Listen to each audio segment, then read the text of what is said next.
Welcome to your new QuickBooks virtual machine.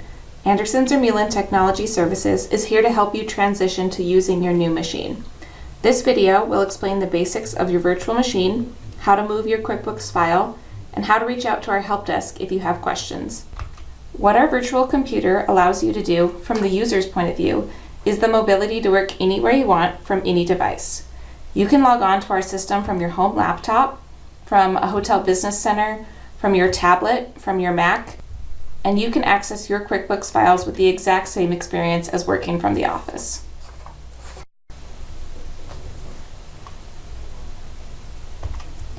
First off, every time you want to access your QuickBooks virtual machine, you will log on by clicking the green VMware icon that you installed on your computer. You'll see an option for our server that looks like a cloud icon. Go ahead and double-click on that. You may have to enter your username and your password. You'll then click on a computer icon, and then your virtual machine will load. Once you're on your virtual machine, your screen will look similar to mine. The blue bar at the top of your screen is how you control your virtual machine. Keep in mind that this will look a little different if you're using a Mac, and we do have specific screenshots for using a Mac if you need those. This blue bar gives you all of the options for your virtual machine. You can use the push pin on the left-hand side to either have it up all the time or minimized. If you hide the bar, you just send your mouse to the top of the screen and it will reappear. You can minimize your virtual computer by clicking on the minimize button on the right side. This will bring you back to your regular desktop. At the bottom, you'll see a green VMware icon. Just click on this to bring your virtual machine back. If you lock your computer or get up and walk away from your desk, your virtual computer will lock and fall asleep after a period of time. Depending on your computer settings, your local computer may also fall asleep. If your virtual machine is sleeping, you'll see this screen. You could just move your mouse to the blue bar on your machine and click Send Control Delete. Then you can click on your user, enter your password, and you'll be back to your virtual desktop. Also, on your virtual machine, if you have a scanner, printer, or USB stick plugged into your computer, those are plugged into the local machine. To get them to come across to the virtual machine, you'll go up to Connect USB Device and select the item you want to bring over. If I click on USB Mass Storage Device, it will allow me to view the files saved on the flash drive in my Windows Explorer on my virtual computer. When you're done using your virtual machine at the end of the day, all you have to do is click on the Start menu and shut down, just like a regular Windows computer. Be sure to shut down your computer when you are done working so that it receives updates every day. Alternately, if you're looking at the blue bar, under Options, you'll see the last button, Disconnect and Log Off. This is essentially the same as shutting down. You'll also see another option called Disconnect. This option ends your current session and brings you back to your local machine. You would use this when you wanted to end the session but keep all your programs up and running. For example, if you were leaving the office but wanted to go work from home, you could just click Disconnect, and then later at home you could connect to your virtual machine and work with all your programs still running. Keep in mind that if there's a span of several hours, your virtual machine will log off. As a best practice, at the end of each day you should always shut down. Another best practice for your virtual machine: get in the habit of saving everything to your Q drive. Try to never save anything to the desktop. Your Q drive and all of our shared drives are backed up daily, but your desktop is not.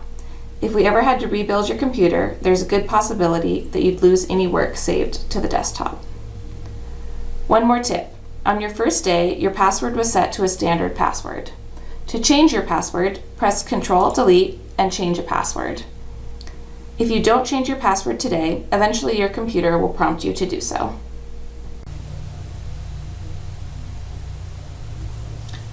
One of the first things you're going to want to do is get your QuickBooks files moved over on your virtual computer. Then, going forward, as you make changes to your QuickBooks, those will be accessed through your virtual machine. If you open Windows Explorer, you'll see that you have what we call a Q drive. This is your personal place to store your files, and this is where you'll want to put your QuickBooks backups and restores. This drive is backed up every day. Again, get in the habit of saving everything here instead of the desktop, which is not backed up. You'll also see that you have access to your local machine files. So if anything that is saved on the drives of your local computer is visible in the virtual computer. First, you're going to save a backup of your QuickBooks to your local computer. Then you'll log on to the virtual computer, open Windows Explorer, and browse to the location of your QuickBooks backup file. Next, you'll just drag or copy and paste that file to the Q drive under a folder called QuickBooks. Depending on the file size, it can take some time to move the files. If you do need assistance, our integration team can help with this file move.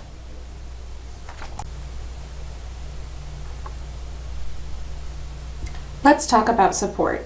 Our support team only works on technical IT questions related to the virtual machine, not on specific QuickBooks accounting questions as far as how to use the program, but we can connect you with QuickBooks support if you ever need it. As an example, if you were having trouble connecting to the virtual machine, if you were getting an error when trying to connect, or something was frozen on your screen, you might reach out to our help desk.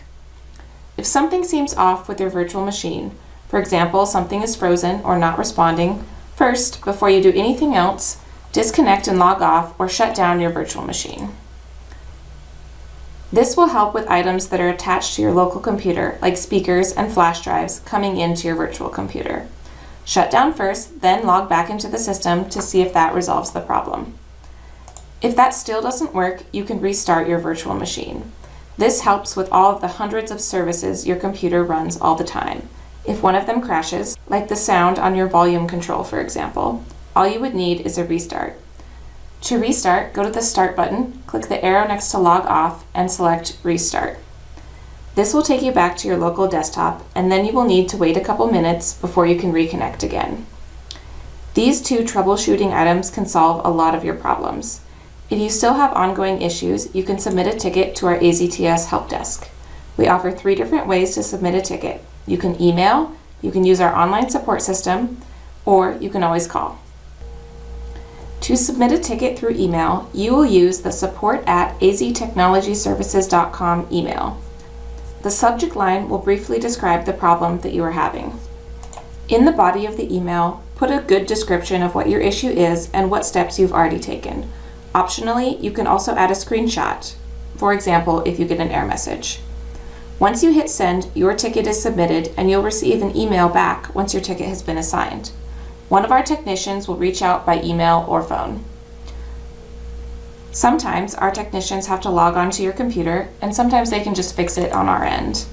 We can always remotely connect to your virtual machine. As the technicians are working on your issue, you will receive emails updating you about the ticket. You can just reply to those emails with your comments, and the history gets saved to the ticket. Once the issue is resolved, the technician will close the ticket and you'll get an email.